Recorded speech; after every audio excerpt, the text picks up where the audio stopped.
Hey everybody, welcome back to Let's Play Hand of Fate. I'm Nye. I'm Mako, and we are still running. You gonna do a short one, or were you gonna try endless?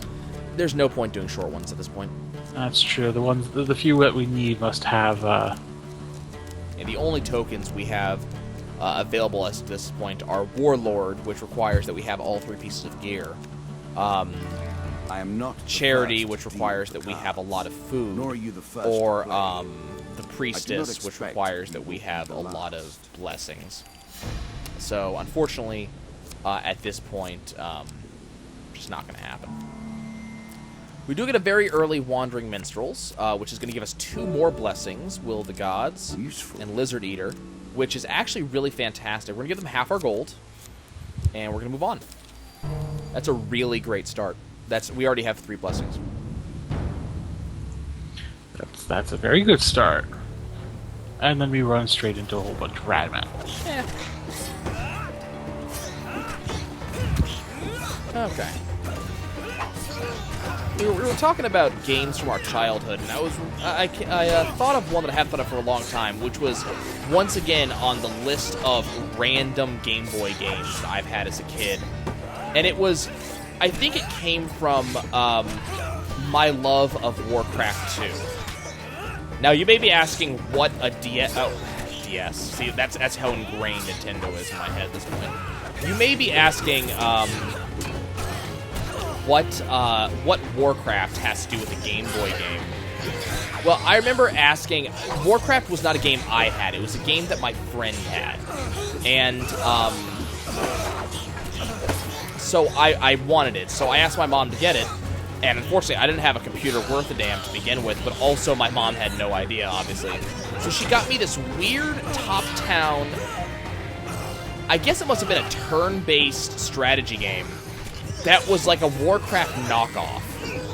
Because I remember you would build towns, and you'd use the towns to build units, and you'd have to clear the maps of all of the enemies. But that's as far as the simulators went, and that's also as complicated as it got. There were a couple of different units you could make, all which required different buildings. You'd have to go get gold mines to gain. But that was it. Like, that was all there was. Can't remember what it was, or anything. I just have this mental flashback of playing this game in the middle of a... I can't even remember the name of this. It was this old retail store that kind of went away. I think it was called like Zaniac or something like that. Like it was the store for smart kids, basically. My mom used to love this place. And to give you the type of like conceit that that this store had to have, it was built in the same building as a Jamba Juice. No, just one of those weird games that I remember having. I always had these very weird games that I swear must have been bargain bin games, and my parents didn't know any better. All the really cool games my friends had. I remember I didn't get Legend of Zelda Ocarina of Time. I found it, a friend had it, and he was only too willing to show off games to me. And, so he ended up showing me games. So Zelda Ocarina of Time was one of the ones he showed me, and then my parents got it for my sister, who never played it. She wasn't interested. I think they only got it for her because they recognized Zelda as in Zelda Fitzgerald and decided it must be a girl's game. Which was kind of odd, because as a child, I had Zelda 2 on the NES. Not Zelda 1, Zelda 2. Because again, my parents and their wonderful choices getting games for me. I think I still have it, actually. I think it was one of the gold cartridges. Nice. Yes, one of the worst Zeldas in the series, and I have the gold cartridge version. It's not a bad game. It's just nothing like the rest of them. My sister actually had the gold cartridge Ocarina of Time. Unfortunately, I don't know where it went. I have one of those lying around here. He also had this really amazing N64 fighter. Like, 2D side-scrolling fighter. I can't remember exactly what it was, but it reminded me of Dragon Ball. And it may have been a Dragon Ball game at the time, but I don't... Did Dragon Ball have any fighting games on the N64? Yeah, Dragon Ball had fighting games on damn near everything, so I would not be surprised. Hang on, I will One look this cannot up. hope to find Like, adventure at this without point, a I need to little go help start now. finding lists of games on old consoles, because I could probably figure out the name of these games if I only had a list of names. We can hope that. As each Must have been card's Dragon unveiled, something or other, because I remember as you'd have each to. new I remember you concept is built explored, up your powers that we learn that something you'd end up about ourselves, using in fighting. something about you. He always got his special attack off. I never figured out how to do it, so I always lost.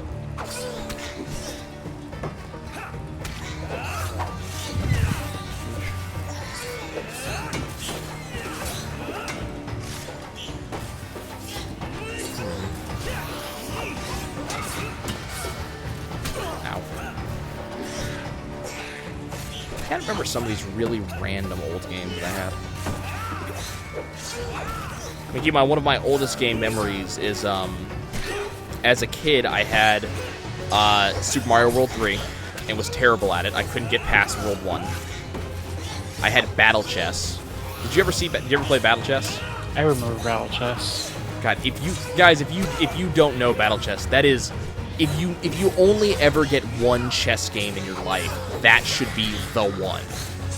Partially because its animations were so slow, you waited forever for your piece to move, but also because every piece had a unique take and be taken by animation for every other piece.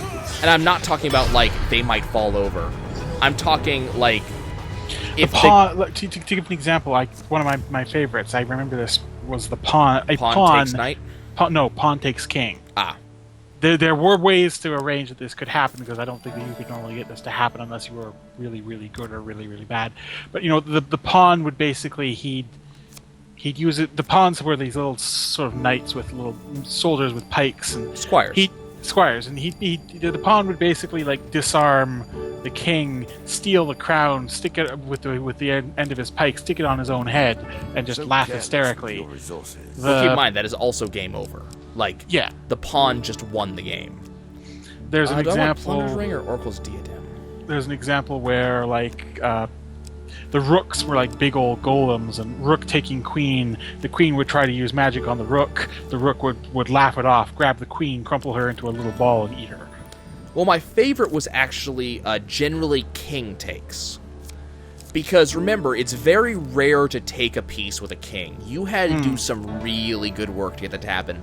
And the king has some of the best ones. If I remember correctly, when the king takes queen or something like that, she tries to cast a magic spell to basically just incinerate him. He pulls a pistol out of his robes and shoots her. Yeah, there's one where he, I think it's on the knight. He has this little scepter thing. He flicks the scepter and ends up whacking the knight over the head with the mace that the scepter actually happens to be.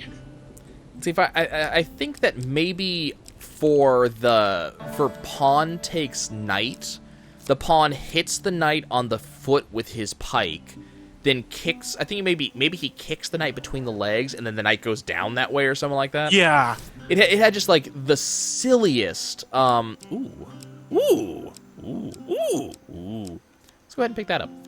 It just had the silliest animations. what you're going to But do? if you were someone who was getting into chess at all, this was a great way to get into it, because you could convince other people to play because of the awesome animations. And this was 2-player.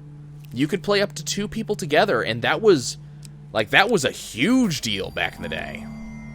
The game would also like provide you with, I think, a handful of special challenges as well. Like you could save and load your games. I think it came. With I don't think it had handful of- challenges. You could fight the computer, though. Sure you'll leave You could fight the computer. You could fight each other. Like the version I had, at least came with a number of pre-made saves that were like special, that were like standard. Like they were chess puzzles. See, I don't remember having that. I say that I created this game. Let's see, Many what of the other... things I've told you are true, but not. See, now all I can think I do is... not All I can know think about who right now is created actually it. chess. I merely perfected it. Never was particularly good at it. Which was always a great... I'm not going to say shame, because that's Food not the is right crucial word. for healing. But it was If you travel always kind of a without sad food, thing for your my strength for my will dad not and my be restored grandfather, between encounters. because my grandfather You also learned begin chess to from a starve grandmaster. It seems you'll learn Now, that if soon you ask me enough. for names, I have none for you. But I think when he was in his technology school, he learned, he supposedly learned from a grandmaster. And this has always been a point of pride for him. And he wanted to teach me chess and share chess with me. So did my dad, because obviously my dad was taught by his dad. So as a kid, I would always, one of my favorite pastimes, 'cause my dad would not play Mario, as he called it, because it just wasn't his thing. But occasionally I could get my dad to play chess with me. And, of course, he was better than me. And while he taught me how to play, I remember, as I speak, him teaching me how en passant actually worked, and me having no freaking clue how this wizardry actually worked. But I remember the sense of pride I felt when I finally beat him for the first time. Actually, I think I only beat him once, if I remember correctly. Just this amazing sense of, I finally did it, I have crested that mountain. I am the best that will ever be. Which obviously is not true, but, when you're, 12, 13, it's an amazing feeling. And my dad was happy for me. Like, this was a great thing for him. He got the pleasure of seeing his child beat him. I got the pleasure of actually winning. Have never beaten my grandfather. And this, Select your desire. I can romanticize his skill as much as I want. Chances are the reason I've never beat him is probably more my fault than his ability. Generally, if I'm doing well, I've gotten close a couple of times. Generally, if I've ever gotten close, he's, I'm gonna take Eye of the Storm. Whenever I've gotten close, I've started to get cocky and stop trying to plan ahead. And the problem is, I'm not a planner. I'm intuition. So, you hear that chess players must think X amount of moves ahead. I never got What that. an ignominious way to go. I do. You were hope busy to find starving to death. Yeah. This could be a problem. I never figured out that whole plan ahead, think several moves ahead. So generally when I started winning, I would start getting cocky and would stop even trying to plan. I would just go for it. And this obviously is not how you win. This is not how you win. That's how you lose, and that's how you lose badly. It ended up just so happening that I've never won against him, because frequently, whenever I would get pretty close to winning, I would then do something stupid. And I've gotten him down to dead to rights in the past and have just given up the win to him. And, he's, thankfully, my grandfather is an incredibly intelligent man who is also a very gracious winner. So there has never really been a time where he has made me feel bad about it.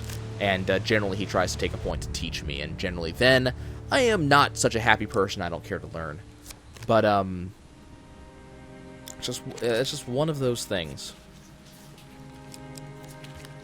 Okay, maybe we'll get some health back. Should be fine even if I don't. But those are gonna stay on top. Thank you. 10 food? And 25 health.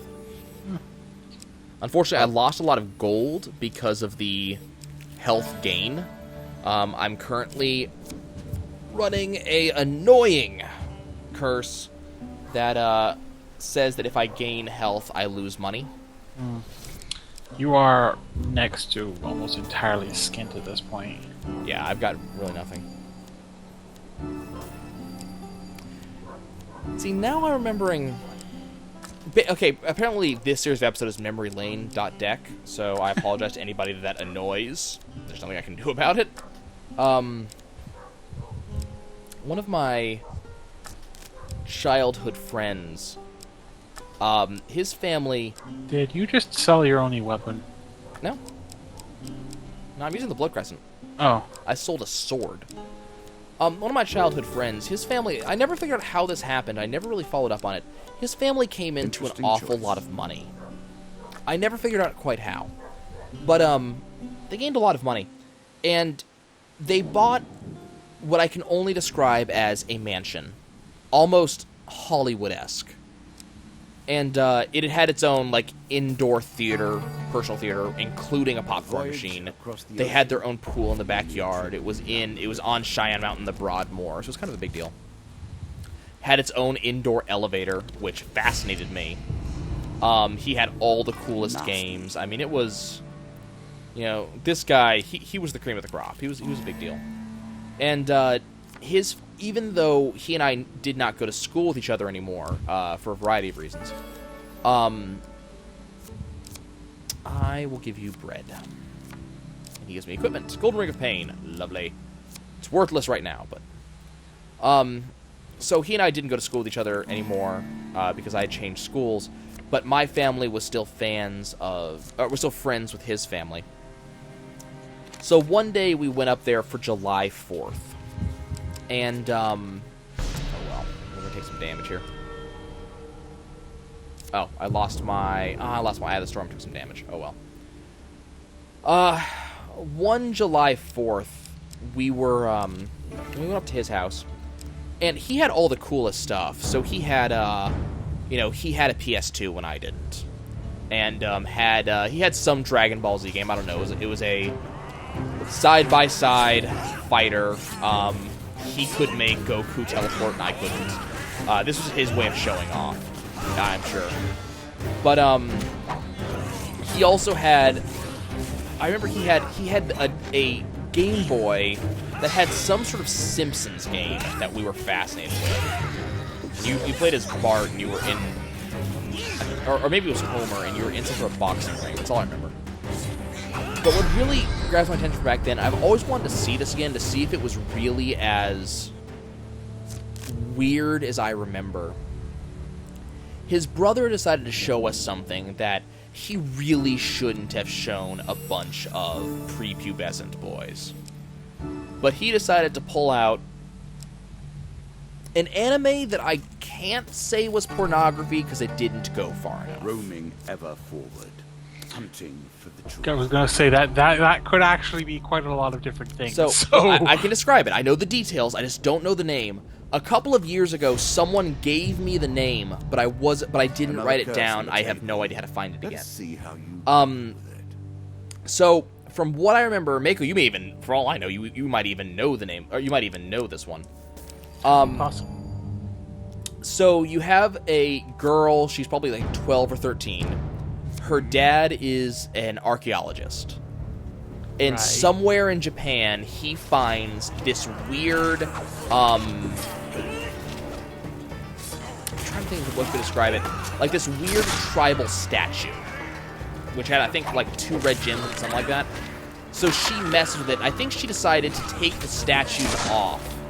And, or not take the statues off, take the gems off the statues and turn them into earrings. Something like that.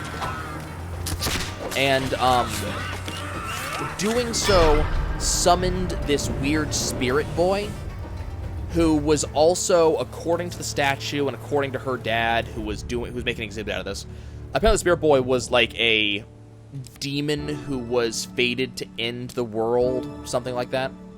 Wow, 2 useless map cards. Wonderful. Let's move on.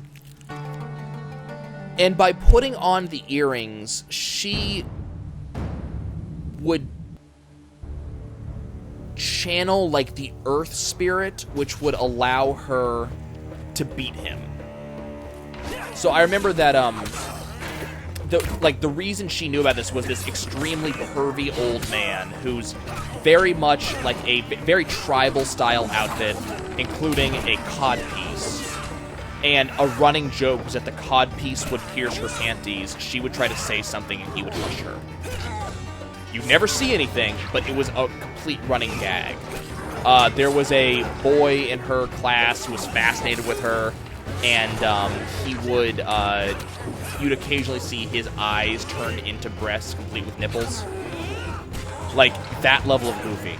I am glad to say I have no idea what this one is. It gets much more interesting, because apparently the boy who it will eventually end the world has a taste for whale meat, and when the girl tells him that whale meat is illegal to hunt now, he floods the city of Tokyo, or whatever city it is, and He floods the city and causes a gigantic whale to swim through the city, which he then explodes and causes whale chunks to shower over everybody.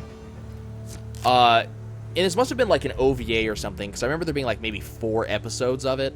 One of the episodes, another girl is possessed by a completely different spirit.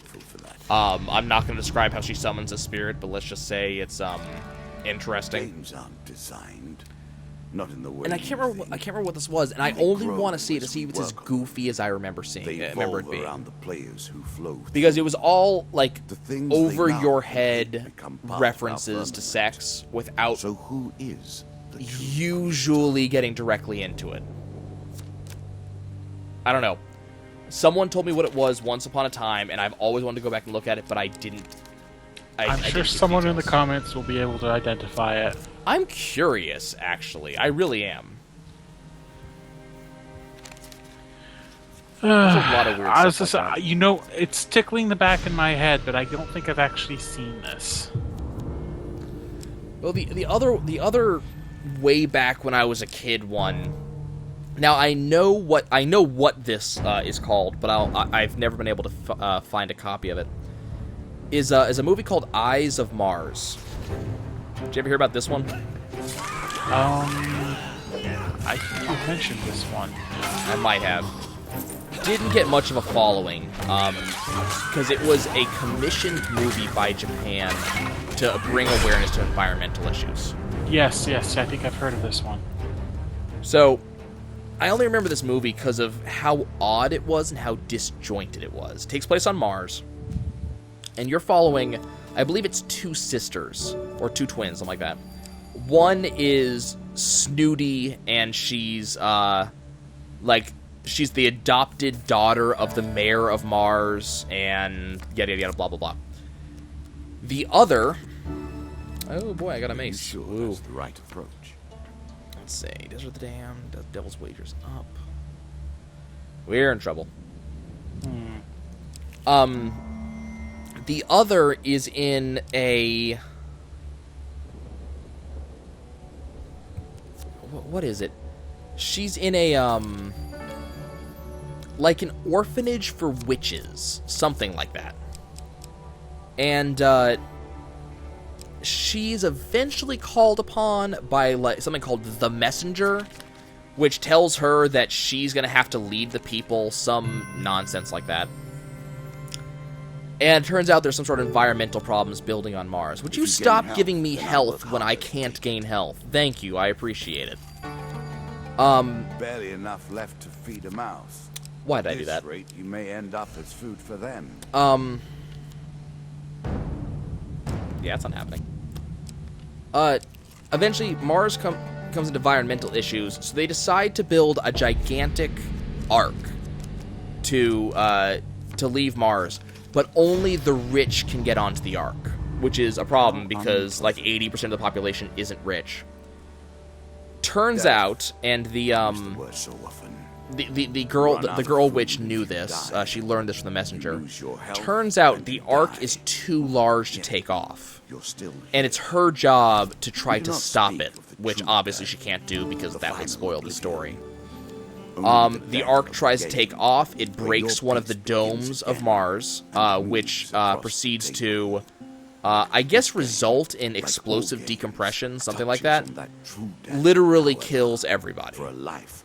Except for the girl's parents, who she was able to convince them to go into space, but then they're drifting in space for all time. And then the girl's spirit convinces, or like leads the spirits of the rest of the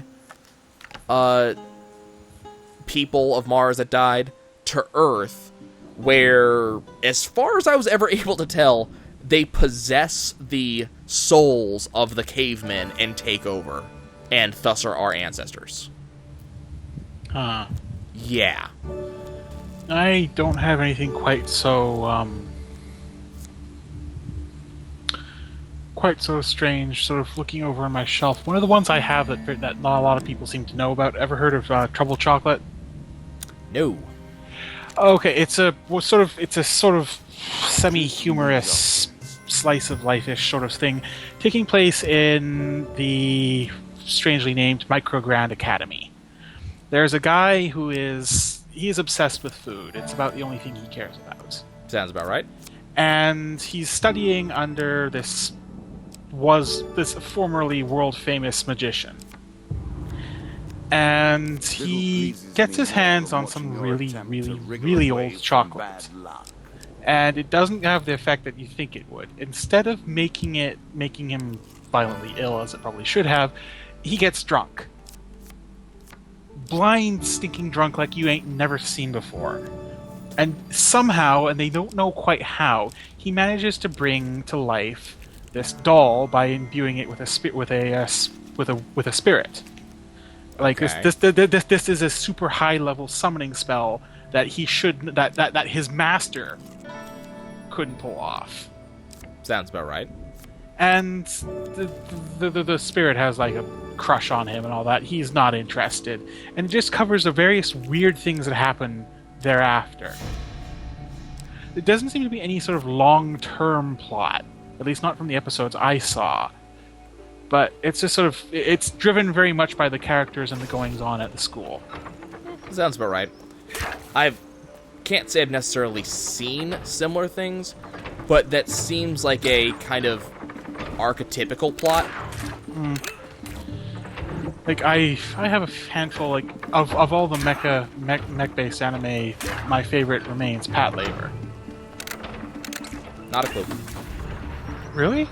Really? I was given to understand it was a bit slightly, well, it wasn't a better known, but it was, Like, I never truly got into the anime scene, quite apart from having a bunch of friends who were into it, going to anime club, and similar things. I was never the kid who was into the anime scene. Part of it is that I am not the type of person to sit and watch TV, or anything for that matter. I'm always doing something else. And so, we'll go ahead and pick up the King's Ring. I'm going to need that, I think.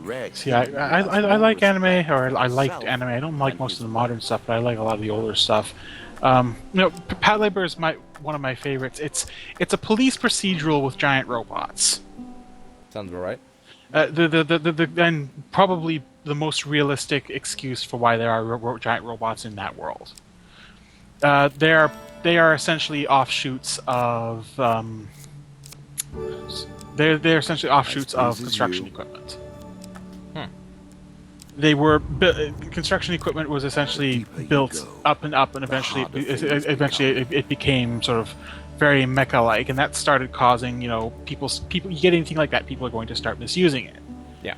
And that forced there to be a police group explicitly to handle this sort of thing, and that's where the term comes from. Labor is the term used for any sort of large machine, and Patlabor is, as I don't know why, but the Japanese love their words, their mix-ups of others. Patlabor stands for patrol labor. Oh, okay. We're just doing this again. Get a free blessing, Headsman's blessing, which we're probably not going to end up using, but it's there. I will have to rebalance that. This actually ended up being a fairly nice floor, all things considered. Yes. Big gains. I mean, we got a couple blessings, so we have those going for us. The big gain is the King's Ring. During combat, will deflect any killing blow on the player at the cost of 10% of their gold per blow.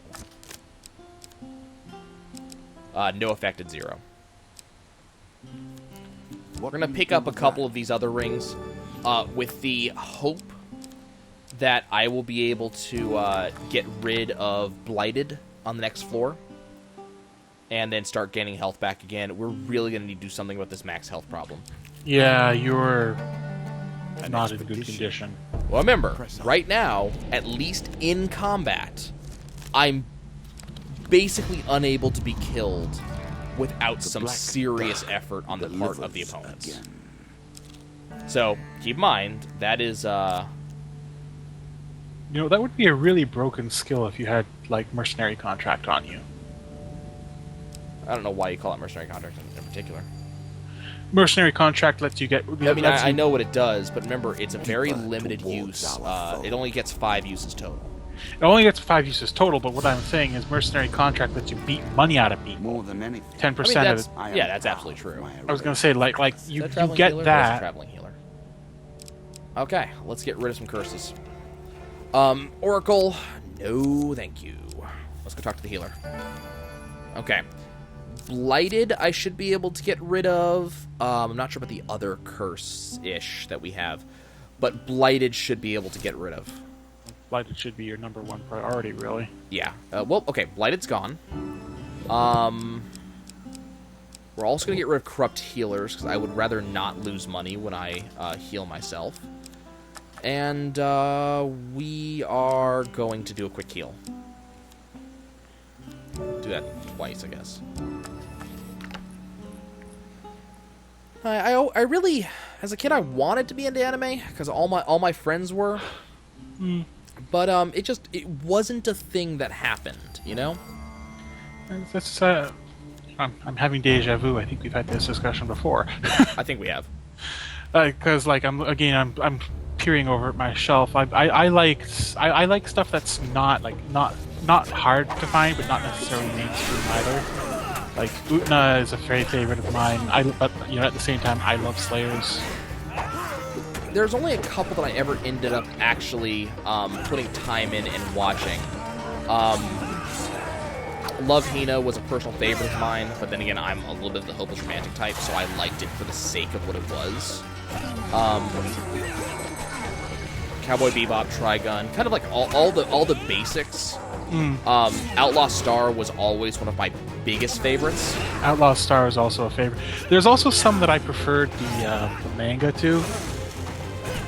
Like I used to collect manga. Like I didn't like I didn't like the Love Hina anime, but I do have the manga. I had full sets of both, and unfortunately I no longer have them. So let's see. Trigun, yeah, I like Trigun. I do have manga of that. I enjoyed. I remember we were such assholes. A friend of mine, she was like a huge anime girl, and so much so that like her call sign was Otaku Neko in our school. So that should tell you something.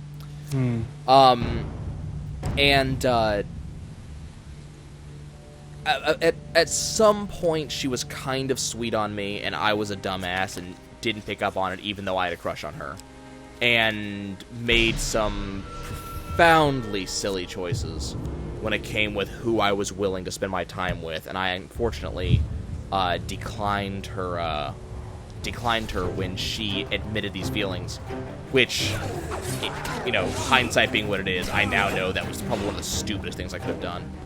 But she came over to my house one day, and being who she is, she was a big fan of, as she would put it, yaoi. So she decided to bring Gravitation over, and anybody who knows Gravitation knows that it is very specifically an anime about 2 gay lovers and their lives, and all the crap that happens around them. So the problem is, one of my good friends was quite homophobic. And so we decided, but also very, like, loves guns, stuff like that. That type of person.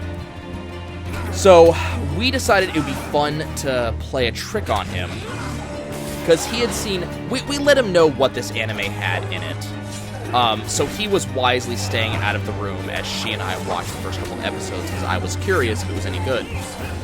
Well, one of the characters in Gravitation is an American named Kay, and his thing is he has guns, lots of them, and isn't afraid to brandish and use them. So at one scene, Kay brings out this Super Saiyan sniper rifle, and my friend was kind of enamored with this thing. So Neko and I decided that we were going to play a trick on him. Do not ask me why we decided to do this. I don't know. I was an asshole as a kid, and I'm still an asshole now. That will be your answer. we waited until there was... I think we decided to do this when the scene came up. There was a scene with both main characters, again, both males, kissing in an elevator. And for some reason, we decided to pause the video at this time and call my friend to the room to let him know the sniper rifle's back on screen if he wanted to try to identify it. The result of this is almost as if it came out of a cartoon. Because he takes one look at the video, immediately runs to my bathroom, and starts retching. As a kid, I found this absolutely hysterical. Today, I find the memory of this absolutely hysterical. And actually, today, I actually, if I had the choice again today, I would do it again. This is because I think he would deserve it for being that homophobic, which, in his case, is entirely a result of his upbringing and has very little to do with his own personal choices. But still, I'd probably do it again because I'm a mean person. But there was that. Like, to give you the level of I can't just watch a show, I was in anime club for a while. And the entire point was, after school, go watch some anime. They decided... Keep in mind, I have no idea who decided to display some of these anime, because I know nowadays that some of these we should not have tried to watch, because this was middle school. They tried to do the Vision of Escaflowne. Oh, God. Yes, and to anybody who knows Escaflowne, they know that it's a supremely screwed up show. Even more screwed up in the manga, actually, but extremely screwed up show. But we decided to watch it. I lost the plot like halfway through. Completely failed to figure out what was going on because I couldn't. That's okay. I'm pretty sure the writers did too. Like, I have tried several times. I cannot understand that show. Well, this wasn't at the typical lose the plot point towards the end. I'm talking about, like, towards the middle, where they're in some sort of kingdom, and there's the shapeshifter who comes to kill them. Like, keep in mind, we're all middle schoolers, so the biggest joke was when the main male and the main female are in a room, she falls over, he falls on top of her, and Neko yells something to the tune of... She was MSTing it, that's what it was. And so she was talking as if the girl was something to the effect of "kiss me, you fool." Like, we thought that it was hysterical. Couldn't for the life of me figure out what they were doing in this building and why they were there or anything like that. I could not. I had no earthly idea why this was happening, but that was funny. I understand being lost when Isaac Newton turns out to be the bad guy. Fine, but. It lost me a lot earlier than that. Yeah, well, to be fair, that was... I think it was from the age where there were certain anime that really badly wanted to be the next Evangelion. Well, keep in mind, also, the anime and the novel were very, very different. Not uncommon. Like, the story went in completely different directions. Don't ask me why that's the case, but it happened. It depends on the novel, on the book, the manga, the novel. It depends on how they were done and what they were done. Like, you know that they've got... I don't want to use this as an example, but it's the best one I've got for something of this type. Bleach, for example, has, like, I think at least 2 full arcs of filler. Because they have to produce... Wait, at least? Can we try bigger than at least? Like at minimum? Like, no, well, that's the same thing. But like, I think it's the other way around. They have all except for 2 full arcs of filler. Not quite. I used to be it's a always big how Bleach it felt fan. to me. But anyway, the thing is, you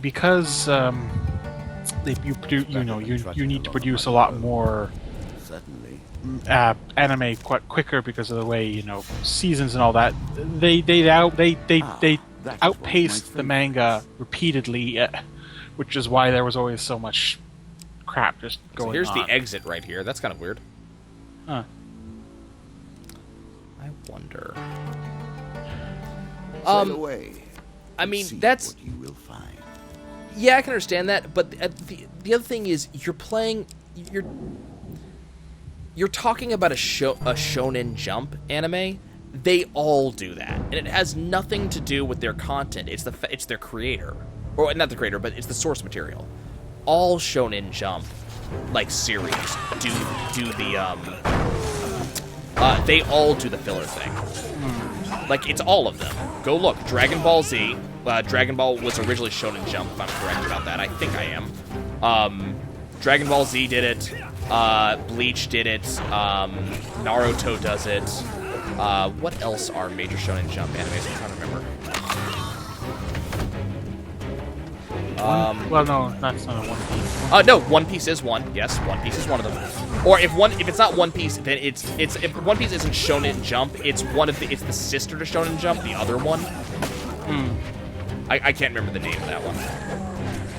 He stopped selling that around here a long time ago, Yeah. so I lost track. The only reason I know there's a sister is because of the game J-Star, which is all fighting from all of those universes. Yeah. That's also the only reason I know that One Piece is one of the group. This guy should die. There we go.